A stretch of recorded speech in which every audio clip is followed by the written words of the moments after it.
No ar, Farmácia em Dia, o podcast do Conselho Regional de Farmácia do Estado de São Paulo.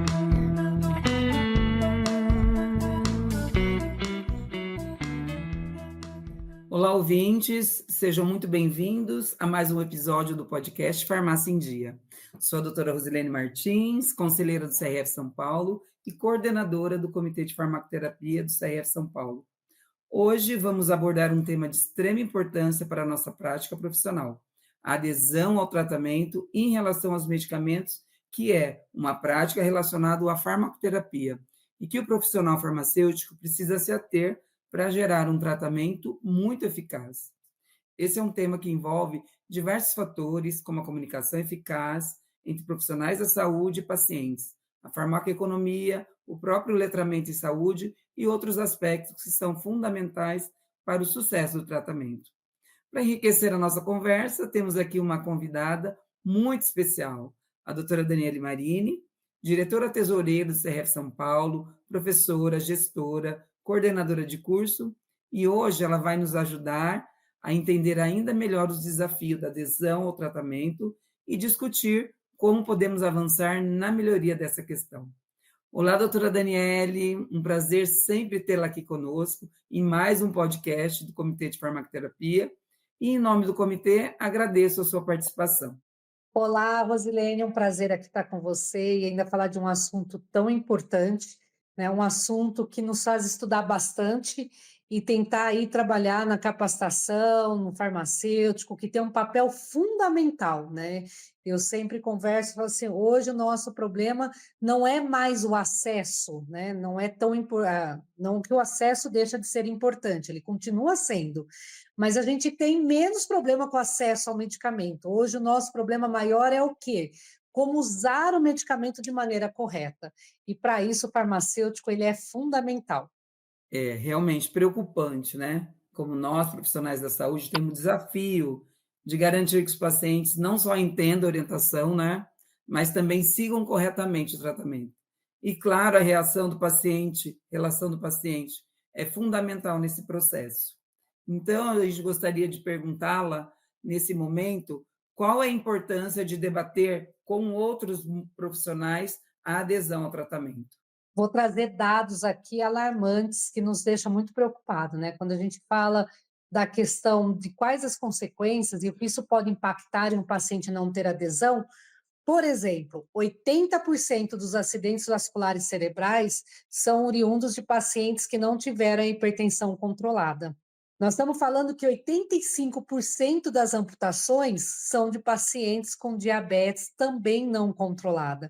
Isso repercute em 98 amputações dia. E 66% dos pacientes que estão fazendo hemodiálise, 33% vem de paciente hipertenso, não controlado, e 33% vem de pacientes com diabetes também não controlada. Então, você vê, em aspecto de qualidade de vida que esse paciente vai ter, em aspecto das comorbidades que podem gerar, aspectos econômicos que isso pode causar, e até chegando no principal, né, Rose, que é a nossa grande preocupação, a fatalidade, né? Esse paciente chegar até a morte porque não realizou o tratamento de maneira correta.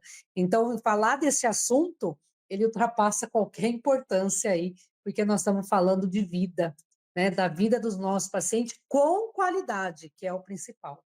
Muito importante falar dessas consequências da não adesão ao tratamento, principalmente em pacientes hipertensos diabéticos.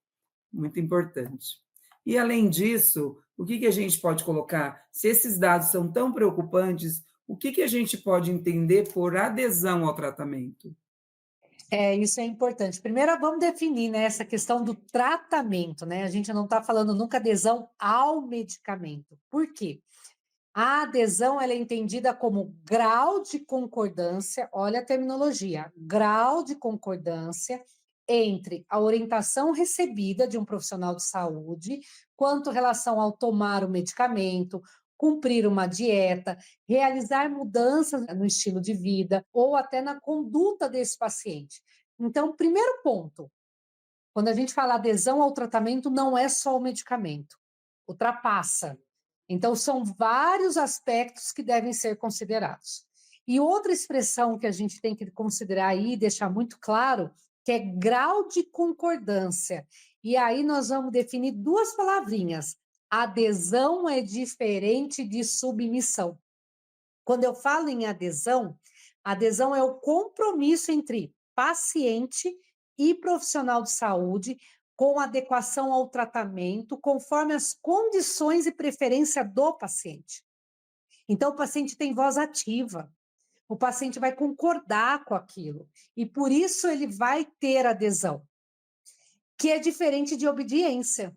Obediência é a ordem que nem sempre são adequadas às condições do paciente. E aí, Rose, eu sempre brinco que, quando eu falo, vou dar palestra sobre esse assunto, eu uso o meu exemplo, né? Já fiz inúmeras dietas, já procurei inúmeros profissionais, saí da dieta lá, 15 dias eu cumpro. No 16º dia, eu já não estou cumprindo mais. E eu já me questionei o porquê. Um dos grandes pontos é, não me deixa comer a pizza de sábado. E como uma boa paulistana, a pizza de sábado é extremamente importante. Não só por causa da parte alimentar, mas por causa da parte social, né? Eu tenho contato, a conversa, a troca ali entre família. Então, é algo enraizado, que para mim é extremamente importante. E isso, quando a pessoa, né, o profissional de saúde, retira, eu não estou concordando. Ele está dando uma ordem no qual eu tenho que acatar, obediência. Porque se tivesse o processo de adesão, será que não era mais importante deixar a pizza de sábado, no qual o paciente vai ter adesão ao maior tempo a essa dieta? Então, muitas vezes, nós, profissionais da saúde, precisamos questionar. Nós estamos fazendo adesão ou obediência?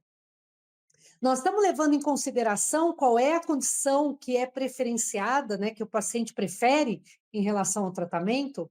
Eu posso dizer que, na maioria dos casos, a gente faz obediência, submissão, né? Simplesmente uma submissão. A gente dá uma ordem no qual o paciente tem que cumprir e não considera o que ele gostaria de fazer. E aí a adesão é baixa, minha amiga. Não tem jeito. E falando nisso, né, a gente tem que saber quais são os fatores que interferem nessa adesão, que a gente sabe que são muitos. Doutora Daniela, você poderia comentar com a gente em relação a quais são esses fatores? É isso aí, Rose, são inúmeros, né? Vamos dividir em dois grupos, né? São aqueles que têm causas intencionais e aqueles que são causas não intencionais. Então, o paciente não tem a intenção de abandonar o tratamento, né?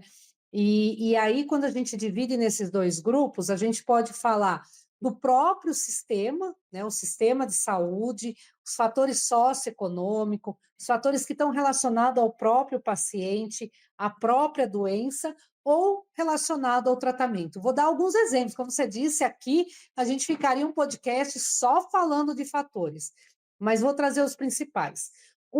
Que o farmacêutico precisa trabalhar muito é a questão da complexidade da farmacoterapia. Farmacoterapias mais complexas, com posologias de 6 horas, 4 em 4 horas, diminui gradativamente o processo de adesão. A duração do tratamento, o custo desse tratamento diminui bastante. A gente tem que considerar as condições socioeconômicas desse paciente. A crença, gente, é tão importante olhar a crença. Qual é? Sabia que o paciente tem crença sobre o uso da terapia, sobre o uso do medicamento? Qual é a crença dele? Hoje a gente tem instrumentos para avaliar isso. Então, a gente precisa levar isso em consideração. A forma farmacêutica, né? Muitas vezes o paciente tem muita dificuldade com aquela forma, o desconhecimento do medicamento, então ele desconhece tanto o medicamento como a doença, né? Então, isso diminui bastante. A falta de suporte familiar e social, a carência de políticas públicas, né, que promovam o acesso a este medicamento, a falta de orientação de um profissional da área da saúde. Olha o papel do farmacêutico, tão importante isso, né? O baixo letramento desse paciente, prognósticos ruins que podem estar causando. Então, são inúmeros fatores. A polifarmácia, né? Hoje a gente fala muito de desprescrever e não ficar prescrevendo mais. Então, quando eu tenho que olhar esse paciente, eu tenho que considerar que eu tenho 5 grandes eixos, vamos colocar aí, que pode estar interferindo. Fatores socioeconômicos, fatores relacionados ao paciente, fatores relacionados à doença, fatores relacionados ao tratamento e o sistema e equipe de saúde. E aí, dentro desses 5 grandes eixos, o farmacêutico tem que descobrir quais são os fatores que estão atrelados à não adesão. Com certeza. Que eu sempre levo em consideração nas minhas aulas, nas minhas palestras, é sobre os efeitos colaterais dos medicamentos. Sempre que aparece, está tomando uma semana, por exemplo, medicamento de emagrecer, né, um medicamento para depressão. Quando surge já um efeito colateral, ressecamento da boca, se é um medicamento controlado, as pessoas já abandonam o tratamento, né, doutora Dani? Isso é um problema para o tratamento, né, para a continuidade desse tratamento em relação a esses pacientes, né? Reações adversas é um dos grandes problemas nossos, né? Quantas vezes o paciente deixa, você deu 2 casos importantíssimos aí, né? Um que eu falo que para nós é o nosso grande desafio, é quando o paciente começa a utilizar antidepressivo. Sabemos que os antidepressivos vão demorar um tempo aí, em média, para iniciar os seus efeitos, mas as reações adversas não. Olha que complexidade, né? O efeito terapêutico demora, mas as rãs já aparece logo que ele inicia o primeiro comprimido, o primeiro uso do medicamento. Como você vai convencer a pessoa? Confie, use, vai aparecer os efeitos terapêuticos, mas por enquanto você fica com as reações adversas, né? É muito complexo, é de uma dificuldade enorme. Por isso que o farmacêutico tem um papel fundamental nisso. Com certeza. 15 dias para fazer efeito um antidepressivo, né? Uma fluoxetina, e aí eles acabam abandonando mesmo. Muito importante sua fala, viu? E as consequências dessa não adesão ao tratamento, né? Que a gente fala, até já comentamos a piora desse tratamento, mas o que mais a gente pode dizer dessa não adesão, o que pode complicar aí para o paciente, né? Para o cuidador, para o sistema de saúde? Eu acho que o que a gente já começou o nosso podcast com isso, né, Rose? Grande problema é o agravamento, né? O agravamento das doenças crônicas, o aparecimento de novas doenças, né? O aumento dos sinais e sintomas, de funções de outros órgãos que pode estar acontecendo aí, e aí vai ter que incluir novos medicamentos, novos tratamentos, que vai aumentar mais o grande risco de internação. Então, é um paciente que vai ter mais internações, que vai levar um estresse e uma preocupação familiar, que vai levar a limitações, que vai diminuir a qualidade de vida. Muitas vezes o paciente vai acabar se afastando do seu trabalho, que vai gerar impactos econômicos, que vai gerar consequências até para o governo, porque o governo vai ter que gastar mais, porque são doenças que se agravaram mais, pacientes que estão afastados, vai ter que entrar o INSS, questão do aspecto econômico, né, para fazer o salário em relação às consequências de saúde. Então, assim, é algo que eu gostaria de um dia, né, eu sempre brinco, que a gente tivesse algum instrumento que pudesse medir o impacto da não adesão ao tratamento, mas não só no aspecto econômico que isso pode gerar. Tantos por cento, vamos lá, acabamos de dar o exemplo no começo, 66% dos pacientes de hemodiálise, eles são de paciente hipertenso ou diabético não tratado. Ok, isso é fácil medir. Quanto que eu vou repercutir em 66% de hemodiálise? Mas é uma conta muito simplista.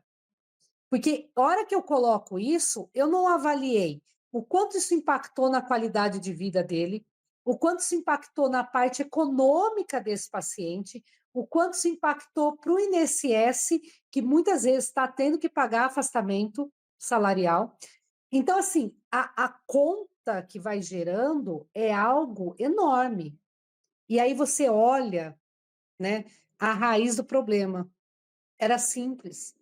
Era eu ter trabalhado com paciente hipertenso e ter melhorado a qualidade de vida. Pensa naquele cara, naquele paciente que teve um AVC por uma hipertensão. Você imaginou a família?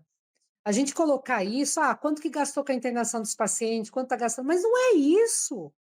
né? O quanto isso repercutiu na família, nos aspectos emocionais, sociais, econômicos. Então, a gente não tem dimensão do que isso pode levar. Nós podemos dizer uma coisa: hoje é um problema de saúde pública. Pacientes não ter adesão ao tratamento é um problema de saúde pública. E este problema de saúde pública é nosso, de profissional da área da saúde. Somos nós que não estamos trabalhando com o paciente para poder melhorar a sua adesão. Então, a gente precisa mesmo, né, mensurar, saber como a gente vai trazer o profissional farmacêutico, que ele já faz esse acompanhamento para diminuir esses impactos aí da não adesão ao tratamento, mas que se isso for feito de maneira mais abrangente, o farmacêutico pode auxiliar muito aí, né? E como que a gente pode, com a participação do farmacêutico, medir essa adesão terapêutica, doutora Daniela? Vamos lá, então vamos dividir em 2 tipos de métodos, tá? O método direto, que é aquele que eu uso por meio de marcadores, então eu vou dosar a concentração do fármaco na corrente sanguínea, é excelente, né? Mas tem inúmeros outros aspectos que interferem e não é para todos os fármacos, pelo contrário, eu tenho a minoria aí que eu consigo medir na corrente sanguínea e dar um laudo. Então, a gente vai trabalhar mais com os métodos indiretos. Quando eu falo de método indireto, né, eu posso trabalhar com monitorização eletrônica, com microchip, sabe, aquele que usa na caixinha, né? Ah, o paciente abriu a caixinha, contou que ele tirou o medicamento. Tá, contou que ele tirou, mas não contou que ele tomou, né? É diferente o ato de tirar de tomar. Então, assim, também tem as suas fragilidades. Eu posso trabalhar com a contagem de comprimidos, isso eu recomendo todos os farmacêuticos fazerem no início do processo de acompanhamento, mas também dura muito pouco. Então, a gente entrega, né, esses medicamentos para o paciente, pede para ele trazer tudo, não conta para ele o que a gente vai fazer, não conta, a gente, é segredo, pede para trazer todas as caixas, todas as cartelas, e aí você conta o que sobrou, porque sobrou, provavelmente ele deixou de usar aqueles medicamentos, tá? Também é um problema, né? Se ele percebeu o que você vai fazer, na próxima ele já não traz, ou ele esqueceu, ele jogou fora e vai trazer tudo certinho e você vai ser enganado pelo paciente, né? O segundo, que eu acho, o terceiro, perdão, que eu acho extremamente. Isso tudo tem cálculo, tá, Rose? Existem fórmulas, né, para a gente poder fazer isso. O terceiro, que eu gosto muito, eu acho extremamente eficiente, que é o registro de retirada do medicamento. Esse deveria ser o padrão ouro, né? Então, por exemplo, o paciente retirou 30 comprimidos que é para dar no mês. Ah, o mês está para virar, né? Daqui a pouco, já é dia 1º, ele ainda não foi buscar hoje. Então, isso quer dizer que ele não está tomando correto, porque ele teria que tomar o medicamento amanhã, que é dia 1º. E aí, quando você cria esse elo, né? Existem programas na farmácia, nas farmácias do Sistema Único de Saúde. O SUS vai vir isso com o Benafar agora, é um dos focos que ele quer. Eu ligo, né, eu entro em contato com esse paciente. Olha, está acontecendo alguma coisa? Olha, você deveria ter vindo buscar seu medicamento, ele encerra amanhã, eu vi que você não veio buscar. Você tem medicamento para amanhã? Você já cria um elo com esse paciente, você já está monitorando e ele vai sentir, putz, eu não posso enganar essa pessoa, né? Porque essa pessoa vai ficar eu chato que vai ficar no meu pé. Então, é um sistema simples, eficaz e que cria muito mais do que só adesão. Cria um elo entre paciente e profissional. Tem a monitorização de desfecho clínico, que esse também é um padrão ouro. Então, assim, se a pressão não está controlada, um dos fatores, um dos PRM, pode ser adesão. Então, já chamou alerta, né? E questionários, né? Hoje a gente tem inúmeros questionários e é importante lembrar que a gente tem questionários padrões para verificar a adesão, mas eu tenho questionário específico. Então, eu tenho questionário com paciente com Alzheimer, não, perdão, foi um exemplo muito, porque é difícil a gente trabalhar com Alzheimer. Mas eu tenho um questionário para diabetes, eu tenho um questionário para asmático. O de asma é maravilhoso, está dentro da GINA, já é implantado. Eu tenho questionário para paciente hipertenso, eu tenho questionário para qualquer patologia, né? E eu posso considerar também o próprio relato do paciente. Então, assim, são vários instrumentos que o farmacêutico tem que conhecer, saber como calcular, saber como usar para poder fazer esse monitoramento aí da adesão ao tratamento do paciente. Excelente, né? Várias maneiras da gente incentivar essa adesão ao tratamento, né? Para que nada interfira, no tratamento do paciente e na melhora desse paciente também. Então, para a gente finalizar, quais são as estratégias para auxiliar a adesão ao tratamento, doutora Dani? Tá, eu vou partir dos novinhos, né, Rose? Porque a gente é pessoa nova, né? Então, vamos usar os novos, vamos usar a tecnologia. Hoje tem inúmeros aplicativos gratuitos no celular que eles avisam o paciente quando tem que tomar. Eu sou uma que eu uso, né? Porque eu acabo também esquecendo, é normal no dia a dia. Então, assim, escolham aplicativos, coloquem no paciente, né? Esses aplicativos substituíram muito aquela questão de diário que a gente usava na geladeira, né, Rose? A gente montava um diarinho para o paciente assinalar, né? Gente, qualquer hoje pessoa tem um celular na mão, é fácil da gente colocar isso.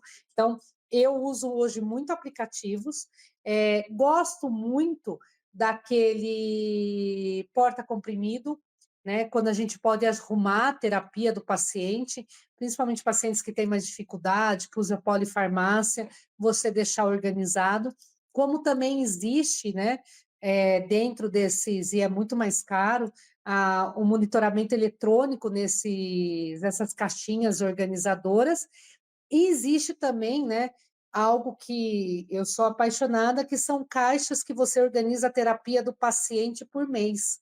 Então, não é uma filipeta, não vou falar o nome comercial, porque tem outras, mas você organiza, você vai montar o tratamento por período, por dose, durante 30 dias. Então, ele vai destacando, né? Ah, eu tenho que tomar isso de manhã. Ele toma. Né? Aí ele tem que ingerir esses medicamentos na hora do almoço. Ele tira aquele saquinho e leva, né, para o local onde ele foi trabalhar tudo. Então, você consegue, e o paciente consegue saber que ele esqueceu ou não de tomar aqueles medicamentos naquele horário, né? É um método que Portugal usa bastante no formato de uma caixinha, no Brasil também tem vindo, que eu acho que nós farmacêuticos precisamos investir muito nisso e é um diferencial enorme no processo de acompanhamento. Então, eu acho que é isso, né? Eu acho que a gente colocou de pontos bastante importantes e eu queria agradecer a doutora Daniele imensamente pela sua participação. Sabemos que a adesão ao tratamento é um dos maiores desafios para nós, profissionais da saúde, de cuidar desse paciente, né? Trazer aí informações em relação à adesão. E nessa conversa tão importante nesse podcast, o Comitê de Farmacoterapia e eu, pessoalmente, saí daqui com muitas reflexões importantes, práticas para a gente aplicar no nosso dia a dia, nessas falas tão importantes da doutora Daniele, né, para lidar com essas questões tão cruciais. E o Comitê de Farmacoterapia gostaria de agradecer nesse podcast ao CRF pela nossa oportunidade de estarmos aqui discutindo a adesão ao tratamento. Agradecer mais uma vez a participação da nossa doutora Daniele, nossa diretora, parceira, né, em tantos eventos, tantos podcasts importantes e estudiosa aí da questão desse problema relacionado à farmacoterapia, que é a adesão ao tratamento. Eu gostaria de colocar aí um espaço para a fala da doutora Daniele, para mais uma vez se colocar aí para falar da adesão ao tratamento. Eu só quero agradecer, Rose, eu acho que é um momento de a gente chamar a atenção, né, do profissional. Esse é um dos papéis mais importantes, eu acho que do farmacêutico, a hora que está lidando ali com a clínica, é garantir realmente que a terapia seja efetiva, que o paciente tenha tendo adesão, que isso vai repercutir diretamente na qualidade. Então, a gente sempre fala, né? Ah, precisamos lutar pela valorização do farmacêutico. Precisamos sim. E uma das coisas de lutar pela valorização do farmacêutico é ele ter um papel crucial na qualidade de vida desse paciente, que automaticamente ele vai ser reconhecido. Então, eu deixo aí minha reflexão para todos os farmacêuticos que estão trabalhando ali diretamente ligado ao paciente, do quanto é importante a sua atuação e o quanto isso pode mudar a vida de uma pessoa. a responsabilidade que nós temos em relação a isso, e que a gente possa aí, né, se nós escolhemos essa profissão linda e maravilhosa, que a gente possa realmente fazer o melhor para cada pessoa que entra em contato conosco. Eu tenho certeza que seremos recompensados um dia por todo esse bem que a gente pode causar aí à humanidade e às pessoas. Muito obrigada pela sua participação, um grande abraço. E para você, ouvinte, que nos acompanhou até aqui, muito obrigada. Se você gostou desse episódio, compartilhe com seus colegas e amigos profissionais. E, é claro, não deixe de nos acompanhar nos próximos episódios de Farmácia em Dia. Até mais!